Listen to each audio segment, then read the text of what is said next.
bunyuma, obulamu buwooma. Ekyo tekiriiko awakanya wabula obulamu bunyuma bulamu agugi mazima. Wuliriza nkuleetedde ekyokuddamu ku ndwadde ez'enjawulo ezituteganya mu bulamu gwe wamma ne tulema okweyagala. JS Medical Hubs bano bakugu mu kujjanjaba ebizimba mu lubuto, tujjanjaba hania n'abulira ddala otawanyizibwa ndwadde za lususu, ebimmonde ku matu, enkovu ezizimbye oba nsundo, byonna tubibuzaawo. Ate nno tetukoma okwo, era tujjanjaba ulcers, sukaali, pressure n'endwadde endala nnyingi. Abatawanyizibwa mu nsonga z'omukisenge nammwe tetubalekeredde. Tulina JS Body Cleanser nga bw'olinywa lino likamula obucaafu bwonna mu mubiri. Olwo JS Immune Booster ne lizimba obutaffaali mu mubiri. Linyweko weetangira okulwalalwala. Ku JS Medical Hubs eddagala tukozesa lya butonde teririna bulabe yadde. Basebo ne bannyabo balamusizaako mu linnya lya Mukama waffe Yesu.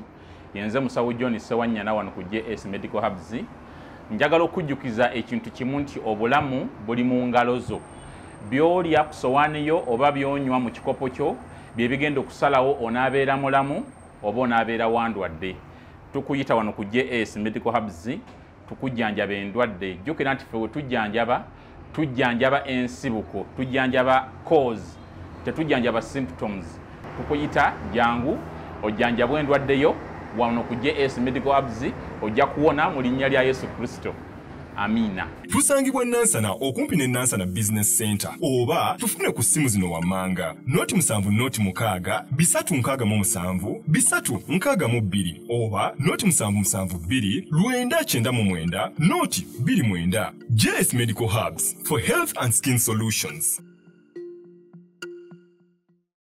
Ng'oyagala okumanya ebiriko tambula n'abaliko enzige ebuuka nanzige olaba n'abazungu baakiraba nti birds of the same feather kati nno nkuleetedde banywanyi bo mu nsonga zonna ezikwata ne tekinologiya. Yoshtech Services bw'ova ku bano ogenda kuwangatto. Yoshtech Services be baliko oyagala kukuzimbira website oba application olina ekyakubulako mu system ya kompyuta yo bano babinoonya ne babikomyawo oba kyewandiise data recovery tebakoma okwo. Yoshtech Services era bakuyamba okulaba ng'olina obukuumi ku bibanja bye ebya intaneti. Kiyite Cyber Security Services era nga bakanika ne computers. Bano nakugambye bannakinku mu tekinologi era nawe ayagala okwebuuza ku kintu kyonna ekikwatagana ne tekinologiya tukwaniriza. Oyagala cloud services, network services oba software development naawe beekwate. Basangibwa Rubaga Road opposite Barbados Hotel okuliraana Trinity Christian Church. Bakubireko ku noti 7 519 715 oba noti 787 996 667. Yoshtech Services, empowered by innovation.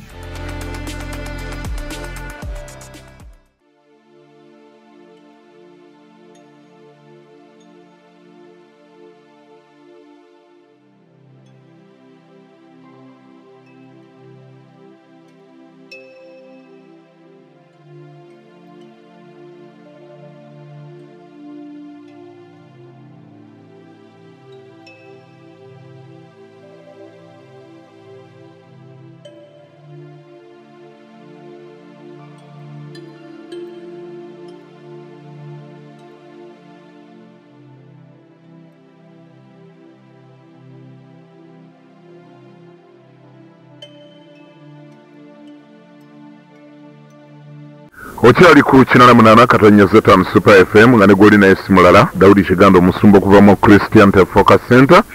Butirevu nze gwoli naye era nga ne mu studio nga benda kutegeeza mulimu abakungu ab'enjawulo abasumba ab'enjawulo nenno nga mubonna mulimu ate gwe tutto okuba nti ye mugenyi olwaleero ono nga ye muvubuka omuto Embula Kalevu Siraaje akugizibwe bwe twali naye ku Sande lyewedde gwayakazuuka nga wakatwegattako Siraaje tuli naye. Siraaje ye muvubuka yali nga tannalokoka ayagendaga wansi w'ennyanja oba katugambe nti ayagendako wansi w'ennyanja omulundi ogutaali gumu egitaali ebiri era omuvubuka gwe twabagamba nti yanywanga amata ga mpologoma. Omuvubuka gwe twabagamba nti yali ku luliba lw'empologoma. Omuvubuka yalina amajiini ge yafuna agamu ko jjajjaawe agamu abakulu b'eddiini emu be baagamuwa ate n'amalala yagawamba ku basamize banne we yali nga akyali mufumo omuvubuka yayitanga mu bbanga gwe bujulizi bwe tuliko gwe munaffe alabika nga wakatwegattako ku mulundi guli ngera bwe mujjukira obulungi ennyo twasigaza abantu abatukubira amasimu agataayanukulwa era ndowooza bangi kubo ne batwemulugunyiza ne batunuulira oba oluusi ne bagaa nti enkola yaffe oba ne beetya bannange lwaki amasimu gaabwe tetwaganukudde naye twabagumya ne tubagamba muddemu omwoyo mugume muddemu amaanyi mugume omwoyo kubanga ffe tuli beesigwa obudde ne bwe butugoba ku mpewo waakiri tusigaza essimu yo kubanga yo super obutafaananako na station ndala yo eterekera ddala ebigambo byonna ebyogeddwa essimu ne ziterekebwa bulungi nnyo tewali kusuula kigambo kya muntu kyeyayogera kuba tumanyi nga wakozesa airtime wali nga otukubira kandi ne ku mulundi guno mpozi buli awo twandyagadde akugezibwe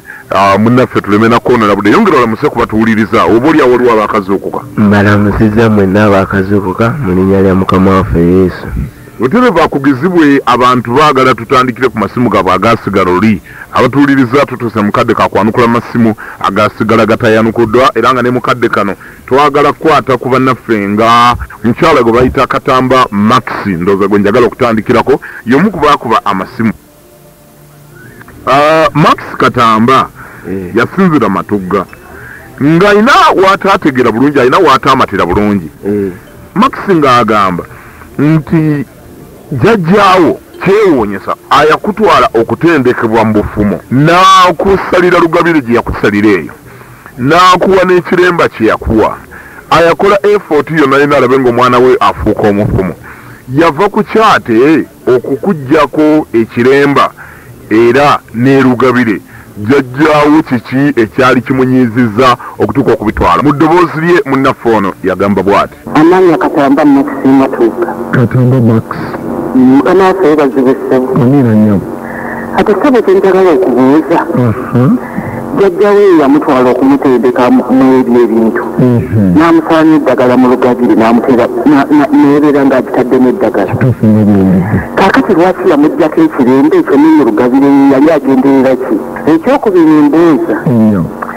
amajiini ago omugaso gwago oyo omwana okubeera n'ago amajiini yali aganyulwamu ki kubanga gali tegakola ssente nti oba gakola ssente bamubuuziza nti gattanga abantu ng'ate olaba tagasindika kutta bantu kati naye yali gwalinga muzalyo mubanga muzalyo kiba kiki ate bayimaamu nabo bennyini bakimanyiiko kitegeera kiba kibabeeranga bakatonda baabwe bakiyambe baabwe kitegeera njagala kitunnyonnyola ekintu ekyo tandikirawo nga twanukula ab'amasimu kati kye njagala okubuulira yali ategeeza kubanga nze saali sinatandika nali nkyagenda mu maaso kyova olaba nali nzije eno ku muzigiti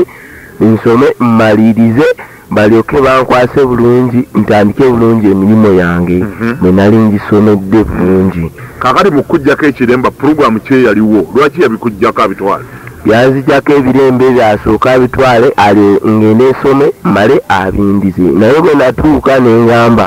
nti nja biyita nze nali nsazeemu bwe natuuka mu kkubo nengamba nja biyita bijjire mu bbanga bimale okujja nkole ki kati awo nalokokera nensalamu nenkola ki nembiviirako ddala ebyokubiyita mu bbanga ekiremba negundi nerugabire wali ogenda biyita bive wa jjajja bijje bijje jjajjawo naye yatera nga okyesiba ekiremba jjajja ye alina ebitambaala ebibye byayesiba lugabire yatera nga ozambala jjajja naye alina ebibye byesimanyi byatere nnyo okweyambisa kubanga nze bino yali abikututte bikuterekera ekitegeeza jjajjaawo yakkaanya naawe jjajjaawo yakkaanya naawe okujja okusoma e Kampala ku Alidina oyongere okutendekebwa yamwateesa yakimanyako nze saateesa ne jjajja kubanga jjajja yajja n'abitwala ndowooza ye yali ateeseza n'abasiraamu bali be nabeera ayinza okuba yateesa nabali abakusindika nti kaakati omwana engeri gyagenda okusoma ekiremba mukimpe nkitwale nkitereke nerugabire nzitwale nzitereke nolwekyo walaba ku jjajja kujja ng'abikusaba ng'abitwala. Maxi Katamba yayongera n'abuuza ekibuuzo ekirala nga bw'owulidde mu ddoboozi lye. Yayongera n'abuuza nti amajiini gano gonna 225 omuli jjajjawo ge yakuwa amajiini 5 amajiini 5 omuli abasiraamu ge baakuwa abe 40 amajiini 10 omuli ge wawamba ku bannaffe bano bakoko omuli ge wawamba ku ndumba wa ndumba amajiini gano gonna wafunangamu ki ono munaffe ayagala okwongera okumanya wagafunangamu ki gakugasanga kati agambye kubanga tewattanga bantu simanyi oba oli awo oyinza obutatubulira byama byonna bye wakola ebimu biyinza ndowooza oyinza okutya poliisi naye kale tubulireko ebitonotono amajiini gano wagafunangamu ki wafunirawa kati munnange nze okufuna kwange kwali tekunnaba okutandika kyawo kyenkugambye mu biseera eby'omu maaso kwe kwaliko kugenda okutandikira nange ntandika okufunamu ntandika okwekolera ebyange kaakati ekitegeeza nti mu kiseera kino waliyo kyatendekebwa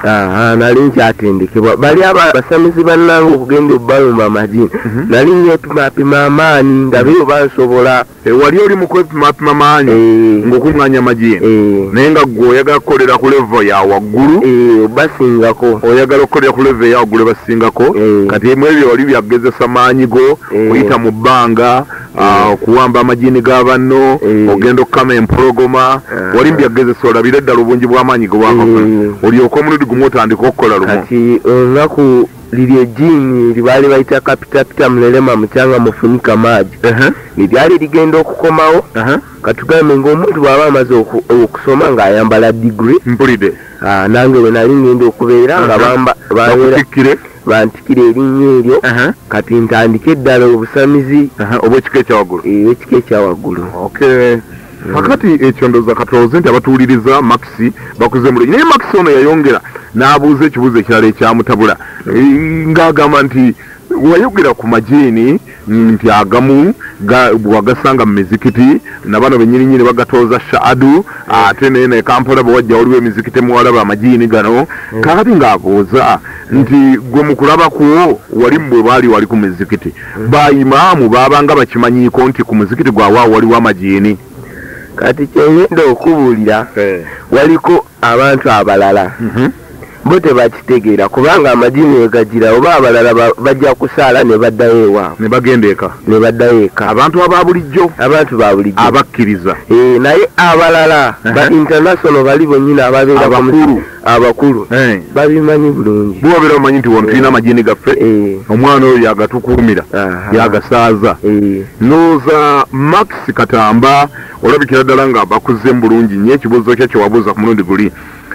akugizibwe munaffe Peter Kalimpe yabuuza ekibuuzo kye era nakyo ne kisigalira abuuza ng'agamba nti bali bewabbako amajiini tebaagagobereranga ng'omuntu bw'akubbako ekintu n'ogamba nange nja kukolayo olulumba ngende nange nkimuggyeko nkyeddize bali baabakoko bandumba wandumba bewabbangako amajiini abuuza nti bannaffe bano amajiini gaabwe tebaagagobereranga kubanga mu ddoboozi lye yagamba bw'ati Kalimpe nino mosi kakati ngara kuyuka omwana oyo amajiini ago abalala beyabbangako amajiini bo tebasigala nga baganamu amajiini gaabwe njagala nsiramu ate njagala mmanyi owulirako nga byayogedde byabbakoko omusajja nange nali mumanyi era nga munju ye temuyingiramu masanyalazi teyambala nangatto abasajja abalala abangala sente oluusi bagenda nabatwala mu mazzi simanyi waliyo musota ningejje bwe bakolamu ebintu byabwe bajjayo sente nyingi era sinange ndi wafototo kakati era abasajja abandi bangiramala sente nyingi tubagamba nti sente wazijja wabbakoko tuufu bakoko yali w'amaanyi nnyo naye mulimu yesu y'amaanyi ng'omwana nga bayogedde kyekyo genda maaso kati munnange njagala kubulira nze amaanyi ge nali ndina katugambe omuntu nga gwe bw'oyinza okulaba empologoma ate tosobola ogikwata ate nekusonyiwa negenda bw'osobola okuddamu ogigoberera kega empologoma ng'etutte embuziyo toyinza kugoba mpologoma ogisuuza embuzi tosobola n'olwekyo gwe amaanyi ge wali oyina nga ndumba wandumba tasobola kugoberera bakoko nga tasobola kugoberera agamba bugambi nti kasita ansonyiye tasika atwadde majini nja kuyiya amalala era na saawa zino kirabika ayiya nesaawe ayiya amajini ndowooza munnaffe Peter Kalimpe ekibuuzo kyo nkakasa nga bakuze bulungi nnyo. Omuntu omulala yabuuza ekibuuzo yali Mulangira Mawanda. Omulangira Mawanda yabuuza ebibuuzo nga bijjudde obulipo. Omulangira Mawanda yabuuza nti ani yakutwala wansi w'ennyanja ye nga alinga agamba tasobola kukkiriza by'oyogera wano okujjako ng'ogenze n'oleeta abaami bali ab'emirundi esatu abaakutwalanga wansi w'ennyanja. Ekibuuzo ekirala Omulangira Mawanda buli awo kye yabuuza yayongerako n'agamba nti baakutwala oli mulamu obanga oli mufu okiwulidde. Naye ndowooza wadde ebibuuzo bye bijjudde obulipo ndowooza byanukulikika. Abuuza baani abakutwalanga wansi w'ennyanja era mu ddoboozi lye Omulangira Mawanda yagamba bw'ati. Ngebakubuuza ku bugiriza obwo. Mwani taata abuuza. Bampa Mulangira Mawanda. Mulangira Mawanda. Taata abuuza. Mwani ani yamutwala. Tukisaba. Ebiriyonga ku eyo. Muleete omuntu yamutwalira ddala okumulaga ebintu biri. Ate n'ebigiriza obulala. Naye ku nzikiti yali abeera eby'effetutuutulo. Baleete naye n'enzikiti yali eby'effetutuutulo eri. Yabaako ebigiriza ebituufu. Tukakase naye tugamba mbona ate yagenda.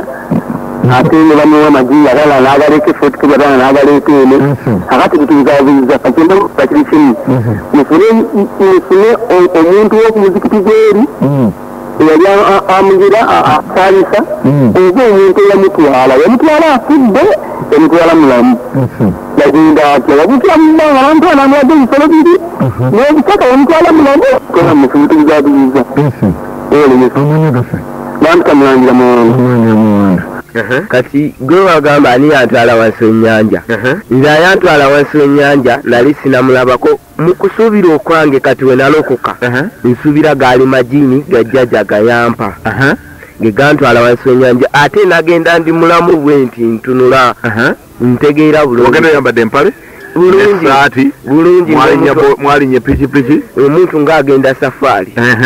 era nengendera ddala ndi mulamu kyonna kyenkola nkikola ndi mulamu. Naye abantu abaakutwala nga bwe watugamba luli wali tobalabangako emirundi gino esatu egy'omudiringanwa feesi zino zonna zaabanga mpya ate nasaawa zino nebyamala okundema saddamu balaba tebaddanga na guno gwaka naye nga wagenda oli mulamu nagenda ndi mulamu ng'otegeera bulungi ntegeera bulungi ndowooza Mulangira Mawanda ekibuuzo bakizembo ekyo naye yayongera n'agamba nti osobola waakiri okutuleeterayo omuntu ow'oku muzikiti ogwe Fort Portal ayinza okutuwa obujulizi nozowulidde ng'akyogera kati munnange akakantu ako kalipo k'amaanyi kyogenda olaba golowooza kati bali babasiraamu enjogera ebintu bino bo basanyuka ate basanyuka tebasobola okusanyuka era nesaawa zino singa ndi era Fort Portal ndowooza nandibaddeko ekikyamu baali badde banoonya mutwe kati munnange kyogenda weetegereza ekintu ekyogenda otya eri tebasobola kukkiriza era kyogenda olaba abantu nobwabeeramu kakwe for example osobola okugenda muli babbi abo 6 gwe novaayo n'olokoka ababbi abataano nobalekayo mu nsiko oli naakugamba agenda oddeyo oleete ababbi bali bajje bawa obujulizi wabadde mubbi olowooza bali basanyuka kagamba baba tebannajja basooka kukutemako omutwe bagenda okujjanga gwe omutwe tekuli. Ndowooza munnaffe Mulangira Mawanda ebibuuzo ebimu by'obuuzizza bijjudde obulipagano tebisoboka ndowooza naawe biraba bulabi kaakati ekyo ndowooza obaolyawo akize bulungi nnyo omukulu ono akugezibwe obaolyawo ndowooza tukkiriziganye nti bwe kityo tekyo n'okukita tukite. Ng'oyagala okumanya ebiriko tambula n'abaliko enzige ebuuka na nzige olaba n'abazungu baakiraba nti birds of the same feather kati nno nkuleetedde banywanyi bo mu nsonga zonna ezikwata ne tekinologiya. Yoshtech Services bw'ova ku bano ogenda kuwangatto. Yoshtech Services be baliko oyagala kukuzimbira website oba application olina ekyakubulako mu sisitimu ya kompyuta yo bano babinoonya ne babikomyawo oba kyewandiise data recovery tebakoma okwo. Yoshtech Services era bakuyamba okulaba ng'olina obukuumi ku bibanja bye ebya intaneti. Kiyite Cyber Security Services era nga bakanika ne computers. Bano nakugambye bannakinku mu tekinologi era nawe ayagala okwebuuza ku kintu kyonna ekikwatagana ne tekinologiya tukwaniriza. Oyagala cloud services, network services oba software development, naawe beekwate. Basangibwa Rubaga Road opposite Barbados Hotel okuliraana Trinity Christian Church. Bakubireko ku noti 7 noti 5 519 715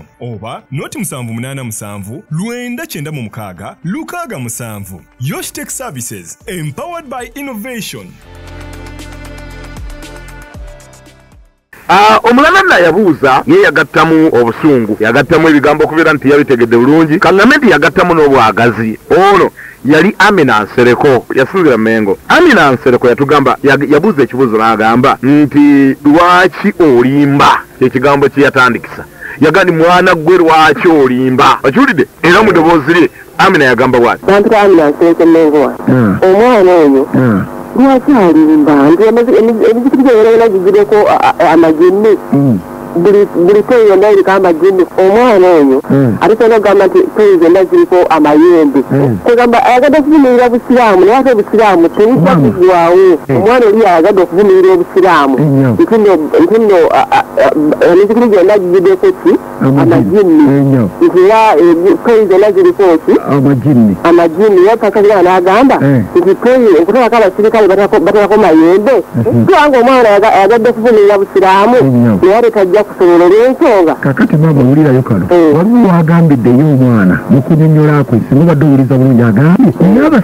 abasiraamu bonna tebamanyi nti amagini ago we gali naye abamu ku baimaamu tebakimanyi. Kati oyinza okubanga naawe wensobeza nga tokimanyi. Ate ng'agambye nti bagateresanga saadu naye kenyini yagambye nti eri mu muzikiti gwewaabwe bagateresanga saadu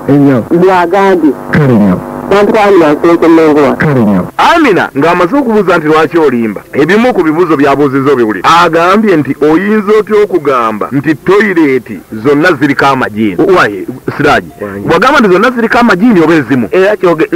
kyenjagala okubulira omusumba zonna ziriko amagini kubanga omuntu toyireeti ez'okumizikiti gwe ze wasinga okwetoolamu wano mu Kampala walabako amagini zonna waliko amagini. Olowooza lwaki Amina tagalaba ye? Ate kyengenda nkubulira musumba kale mbuulira kati genda wetegereze bonna bo bakimanyi naye bo bakikwekera. Lwaki bwe baba bagenda ku toileti basoma dduwa egamba etya? Dduwa yegamba gafula nako gisoma emirundi 3 n'osoosayo okugulu kwo ddyo n'ogamba bisimillah. Kati bw'oba tokyogedde lwaki tebayingira tebakyogedde?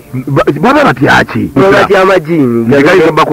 gabakuba era gakukuba era nange gankubako. Nali nva kati nali n'akasiraamu kabwe nti sinaba bitegera bulungi nga nyingira bwe nti mu toileti amagini gasooka kunkuba naye kusanga nange nali ndinamu buli obwange wajjajja yabeera ya mulembe yakwatagana bulungi. Amagini gakwatagana ne galwana n'oluvannyuma ne gasonyiwagana. Kati oyo Amina bw'aba agamba bw'ati kubanga Amina ayongera n'agamba bw'ati nti gwe ogamba toileti ziriko amagini. Yate ekirala kyabuuza nti lwaki bayimaamu tebamanyi ng'ate be bagatooza shaadu. Oba oli awo kyayagala okumanya nti kituufu bonna nze nange kye naali yagadde okubuuza bayimaamu bano bonna tebamanyi oba abamu bamanyi olw'okuba nti be bagatooza ne shaadu okusiramuka bonna tebamanyi oba abamu babeera bamanyi. Kati munnange kyengenda kubuulira abasajja bano waliko bayimaamu bano betutendekera wano ku Uganda yaffe muno mpulidde ng'asomera wano ng'ava afuuka imaamu naye kati waliko imaamu wenyini oli agenda n'asomera eri Makka mpulira oyo ategeera alina kyabaera agategeera ku muzigiti ayatendekebwa obulungi aba amanyi nti wano tulina bantu bokka tulinawo n'amagini gaffe. Kati kyogenda olaba imaamu bamuwa gaapu abantu bano bwe babeera basanga abasiraamu waliko gaapu ebasigako wakati awo bagirekawo. Mpulira mikono gyaffe abatuwuliriza obujulizi buno bukyagendera ddala mu maaso. Kyusa akatambi kano ku side B weyongera okuwuliriza.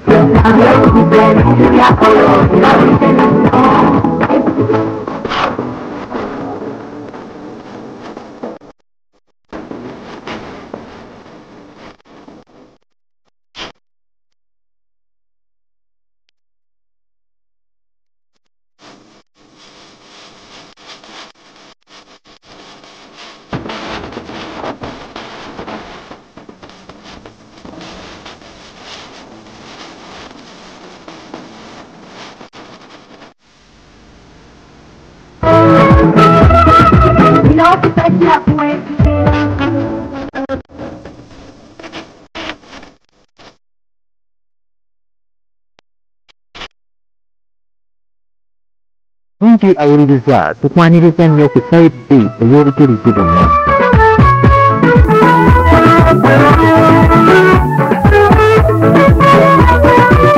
Kati genda okyetegereza omuntu bw'abeera asaala ate alina okubeera n'ejjini erimukulembera ale tosobola kumuyita mu maaso oyinza okwonoona eswala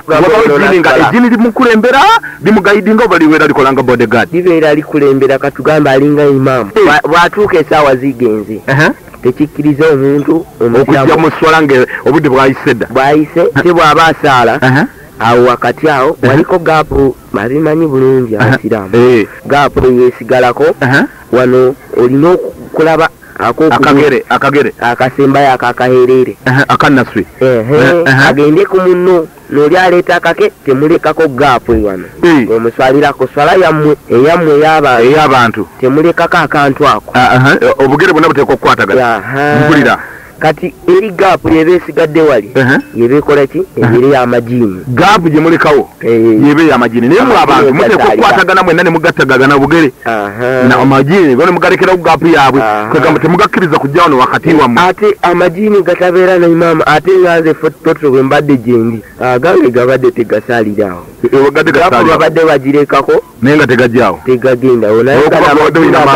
agajje galireeta oba gabadde gayitako ng'omuntu oyinza kubeera oli ku safari yo n'oyitako agegasaaliraawo giza obujulizi buno bukyagendera ddala mu maaso kyusa akatambi kano ku side B weyongera okuwuliriza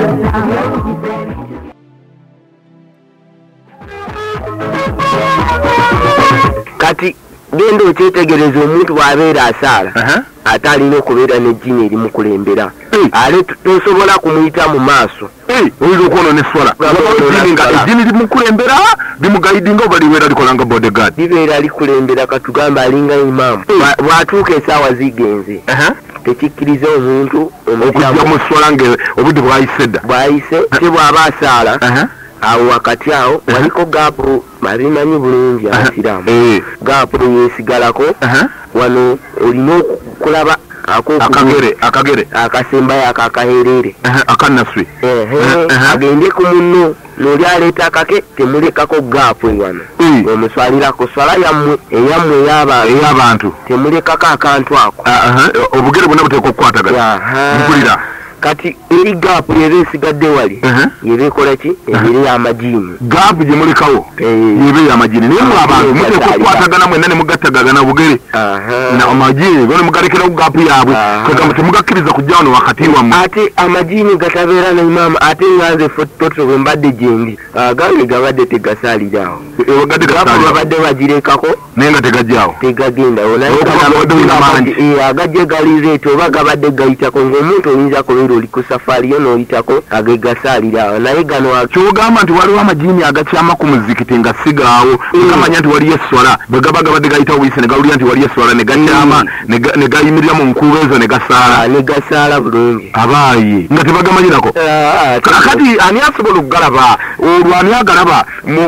imaamu yagalaba abakristaayo bagalaba oba bonna ejjini lizuuka kuvaawo nga bonna tebagalabye kati munnange kyemankugambye nganze fotopoto nze mbadde imaamu waago nze mbaddeyo nga nsobola galaba jjini lyeringira nze mbeera nkola ki buli jjini eringira oliraba buli jjini ndiyingira niraba ate ejjini libeera mu bbanga oba ligenda nze mbadde manyi buli jjini lyonna eribeerako mpulira buli jjini wema amanya nti eryo jjini siryawano eryo ndibuuza noligamba olya ndibuuza govaawa nebinyonyola bulungi ng'omuntu olwebeera ogenda safaari ndi wa ku muzikiti w'ejjindi kati bwe bityo bwebi akati ssebo omukulu amajiini nga situnnagaviirako ddala abatuwuliriza bandyagadde okumanya ekyo kinyini nga sinakivaako ssebo gweotuukira okubuuza amajiini n'ogaga nti gwe oli waawa abantu baagala okumanya waliwo omukulu yakuba essimu bamuyita Sebagala Charles Walusimbi weri Busiika yabuuza ekibuuzo n'agamba nti amajiini gali mu foomu ki kubanga gwe kyo ogambye n'ogalaba n'ogabuuza gwe oli waawa akati oli munnaffe Charles walusimbi wolusiika abuuza gali mu foomu ki galabika kati nga gwayagala gabera gakulanga kikulekule kinu gaba nga ndiga mbuzi gaba kinankani zike nkima gaba gakula gatya ssebo gafaanagana tegafaanagana kati amajini gajja mu bifaananyi bingi kati nganze agategeera nebojja mu kifaananyi bwekitya gakyusakyusa ebifaananyi gakyusakyusa naye gwe kafulu waago osobola okugamanya nze ngamanya kati munnange kyenkubuulira gwatuuliriza njagala kugamba buli jiini erijja kumalako ng'essaawa 15 lyekyusa lisobola kujja n'olaba muntu ng'omulaba naye omuntu togulaba ate essaawa eziddako olaba amagulu kyennyanja ku mutwe ng'olaba ki muntu naye womulaba ku feesi olabako waliko ng'enzikiza tomutegeera bulungi naye obeera okimanyi ng'eryo ki jiini kati waliko amajiini amalala gali ng'amagumba gatambula naye amagumba ago googera kati eggumba eryo lisobola okwefuula n'erifuuka omuti kati munnange waliko ejiini limu eryo lyenkugambe kapiteni eribadde ligenda okumpa obukulu baliyita batya kapitapita eribadde ligenda okuzijjako erinnya lyawo eryo jiini libeerawa lyolibeera Zanzibar mpulira eryo jiini lyeribadde ligenda okwejjako erinnya lyalyo liri kugabire liri ngabire ng'omuntu bw'omugweta bw'omulama ebintu byo kati munnange ejiini eryo yali tutera nnyo okujja nerinkyalirako baliyita kapitapita mulelema mukyanga mufunyika maaji mpulira kati ejiini eryo munnange ng'eryajja pasita kiganda oli wano nsobola okukubba wano nenkutwala nenkukweka eyo nze kenyini n'ositula wano nenzija mu kifaananyi kyaggulumu nengenda ku kyakyo eri neŋŋamba kati olwaleero mwena temugenda okusoma olwaleero tujja kusabira ku muzigiti tujja kukyalira ku muzigiti kume si yegwe yenze naye balaba yenze ezijja ensibe n'ettaayi kugambye ndi bulungi naye katugambe bwe tuti nga abatuuliza tonnagenda nawala nnyo pasita kiganda gwogerezaako mukyamu kubanga ye ate alina amaanyi ogamanyi gagoba amajiini 250 tugezesa omusajja omulaalala atali pasita kiganda ate natuleme agezesa kyaki kubanga era mu kyaki ndowooza olaba kyetwagakola nga gazeeyo olaba olunaku lujuddo gajja kyetwagakola kati gezeseza ku kereziya oba ku muzikiti oba gezesereza ku dduuka nkutegeera kati munnange oba okigambye bwoti bano abasajja katugambe bano abagamba emirembe neitwe nze bategeera bulungi abo abasajja abo basobola kujja bulungi sebo ng'abalaba nvuddeyo era nina l'escort ankulembera nezija nengamba escort babeera bamulaba babeera bamulaba ate gala amajiini gasobolira ejjini eryo lisobola okuleetayo ndeetayo obundi nga 3 nebunkulembera bali tusobola obatwala ngaeyo netubasibirayo wemutabala oyinza okugjawo faaza n'ogamba abantu tewajja kuba mmisa faaza nze nenzija mu kifaananyi kya faaza oli naye nga faaza wamutaddewa faaza mbeera eyo muterese okwata n'omutereka mu bbanga oba nsobola omwebasa otulo naebakira ddala nezijjako nabuno oba babayita batya bano obukyo bukowekowe bano abaddako okufaaza bano simanyi abakulembera bano abasakrisitiya abo nenzijako nga babiri nange abanakola ki abanankulembera buli kintu kyonna kyemba nkola kyoli kyemba nkoze eki n'omubiri nzijjako ogugwe omusigootola ekifaananyi kya faaza faaza ono n'owamba n'abaana abasakrisitiya be n'abaana abadinkoni bonna abadyankoni abaliwo n'abaana bonna bana abasisita abaliwo n'ababulaaza n'owambako bwowambye ebifaananyi byabwe n'obiwamba n'oyingizamu amajiini naawe n'oyambala ekifaananyi ky'oli faaza n'ogira ddala nga faaza ku wolotaali nezigira ddala bulungi nga faaza ku wolotaali n'olyoka osinzira ku wolotaali n'ogamba nti tewajja kubeerawo mu misa olwaleero tewali misa tugende tuddeyo awaka oba tugende ku muzigiti gundi netujja okukola kimisa wegenda okubeera kati munanze faaza kyenayogera temujja kigaana kuba nze faaza wamu kubanga nze faaza abanagaana nga bagaana abanakkiriza nga tugenda bwetutuuka eyo ku muzigiti sebo tubaleetera bya Qur'an kati awo genda okusanga muyinza okukozesa amajiini ne mukitamula abantu nti faaza nyini alagidde abantu nti ekereziya netugigaddewo mwena mugende mu muzikiti twazudde amazima gali mu muzikiti bwe batuuka eri ku muzikiti ne mbanyonyola Qur'ani nga mubasala nga mwewana ntwasaze abantu naye nga mwawambye bawambe mwabayingizaamu ebyobufumu ne mubawamba ne mubatwala ne mbasiramula ekyo mubadde musobola kikola ekyo mbadde nsobola kikola nze kennyini naye ennaku ezibadde zigenda okweyongerako ku maaso embadde ngenda okukola bwendi ebadde mission yo kyobadde ogenda okukolanga ekyo embadde ngenda okukola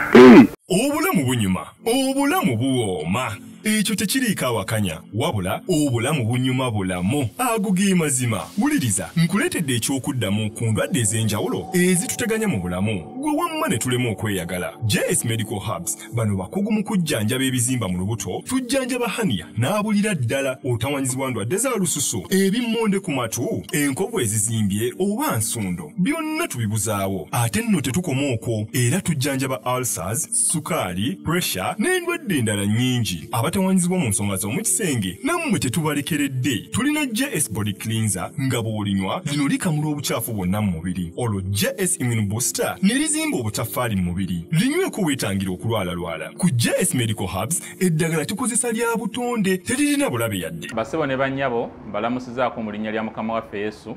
Yenze musawo John Sewanyana wano ku JS Medical Hubs. Njagala okujjukiza ekintu kimu nti obulamu buli mu ngalo zo. Byolya ku sowaani yo oba byonywa mu kikopo kyo bye bigenda okusalawo onaabeera mulamu oba onaabeera wandwadde. Tukuyita wano ku JS Medical Hubs tukujjanjaba endwadde. Jjukira nti ffe we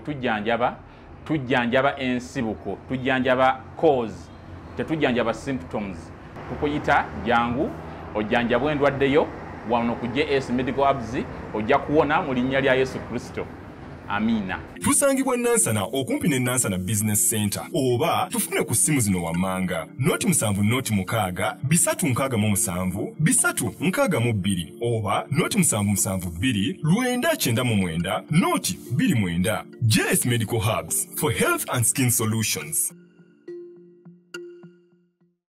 Amajini mugakozesa ne mu kukyusa abantu bulungi nnyo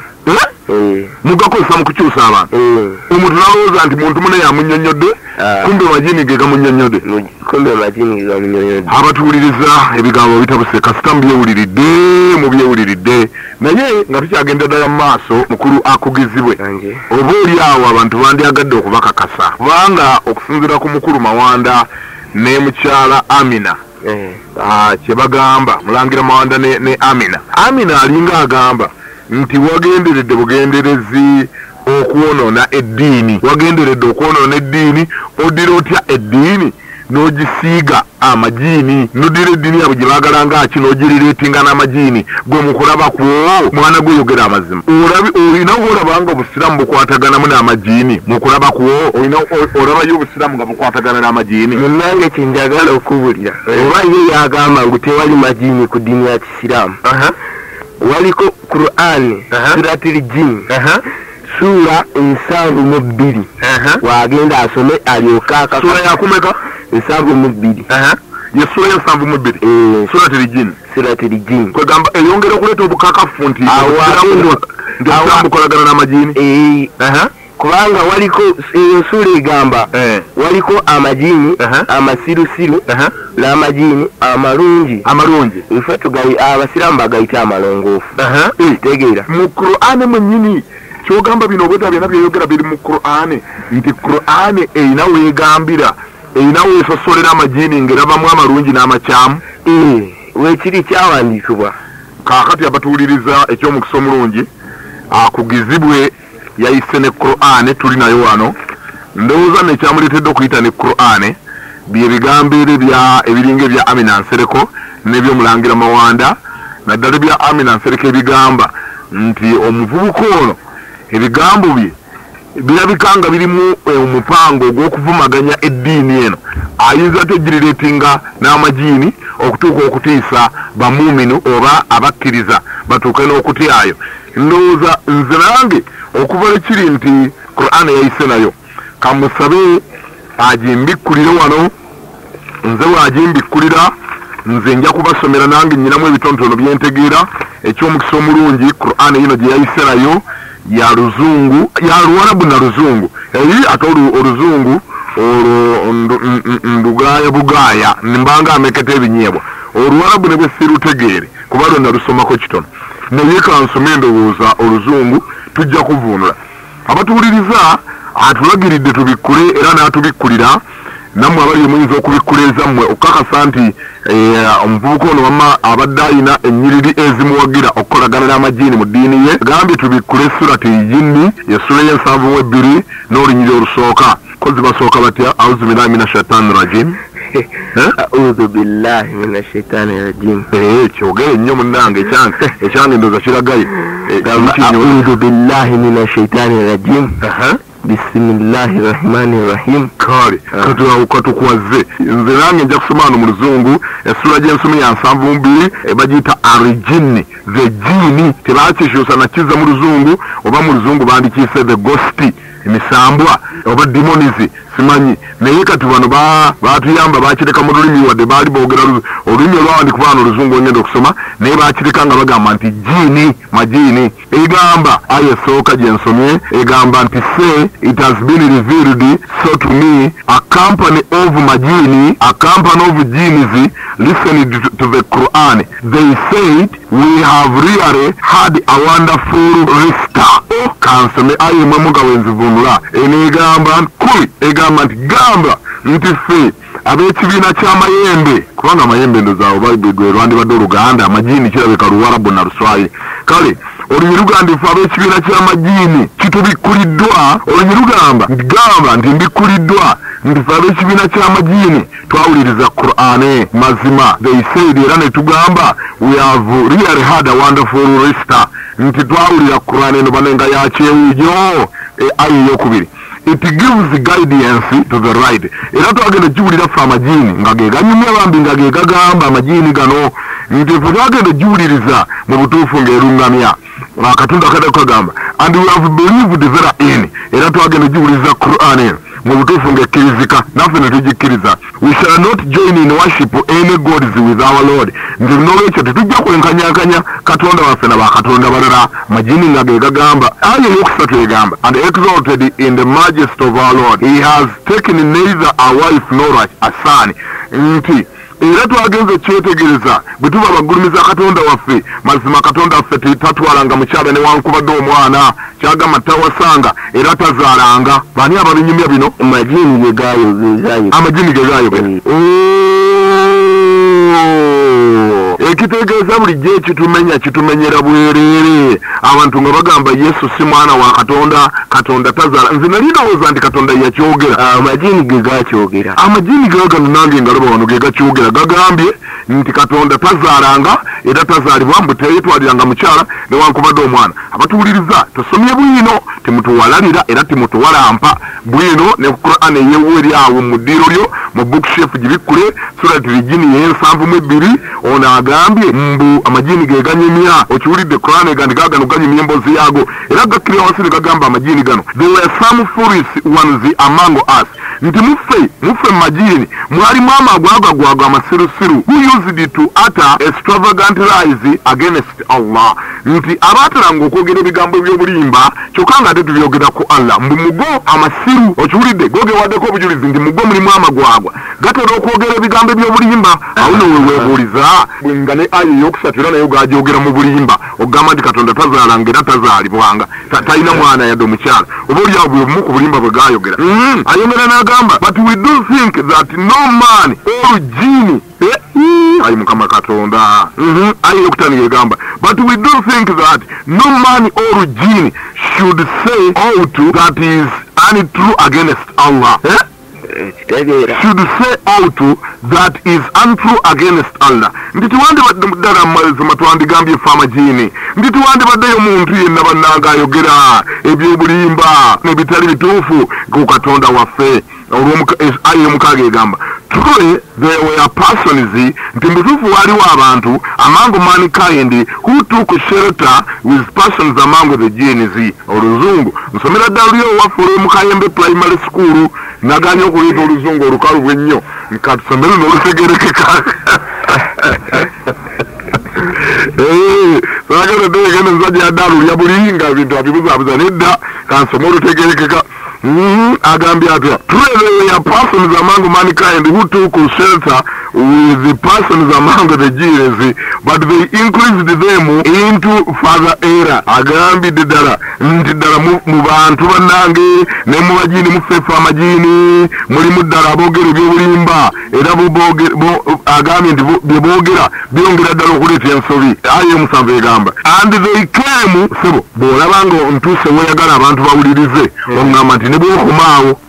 okiwulidde sebo kati nze mpalabula buwalabuzi ate mune Quran ezajja baatukiriza zikwatako kati and they came to think as they thought that Allah would not rise up anyone to judgment. Ekyo nno kyabaleeteranga okulowooza mu bino byonna baayogeranga tiolyawo Allah olunaku lumu taligolokoka ddala n'atumiza abantu mu musango so nga ajja kukikola eyomunaana egamba and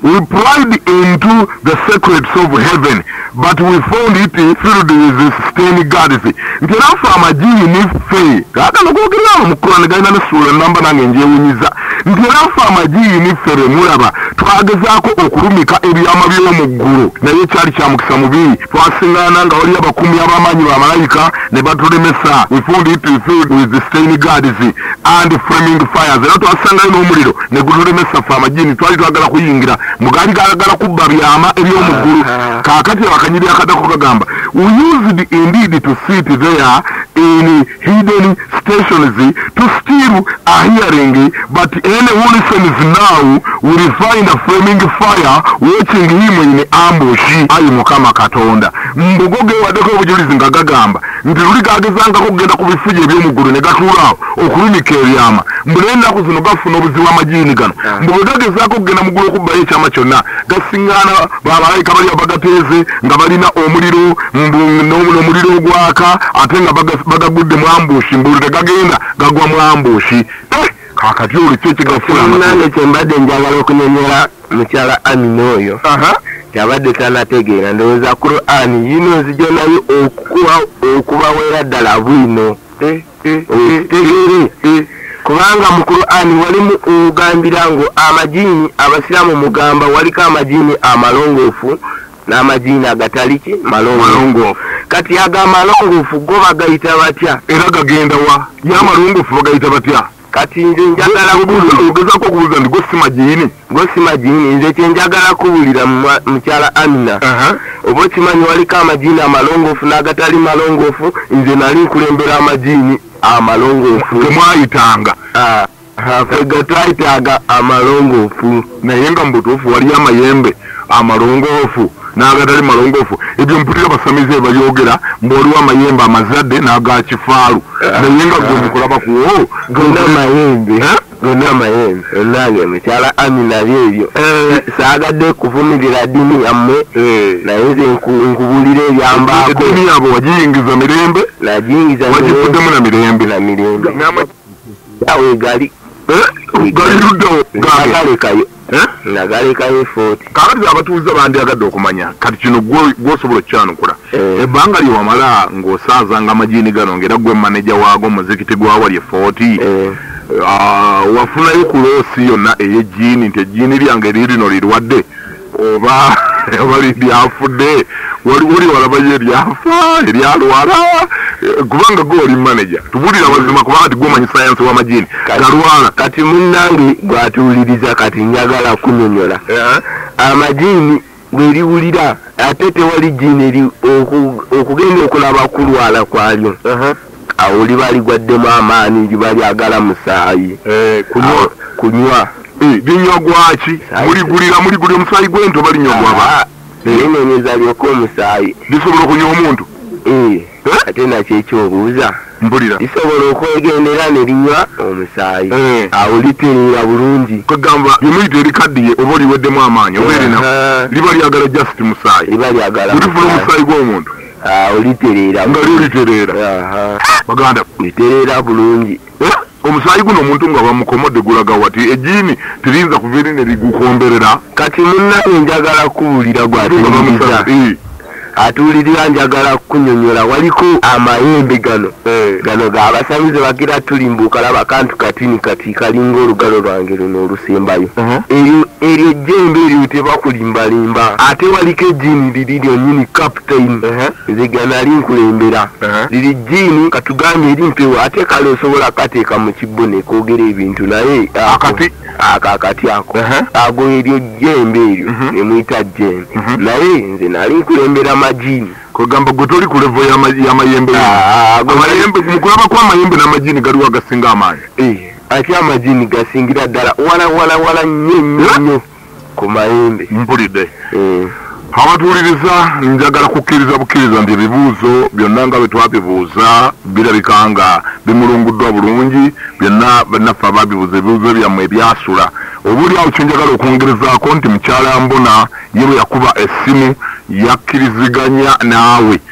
mukulu Siraaje ebyo byowulidde oba ebyogeddwa mu episode eno si birowoozo bya Unique Media nga channel awamu n'abagikulira wabula birowoozo by'abantu ssekinnoomu mu kiti kyabwe.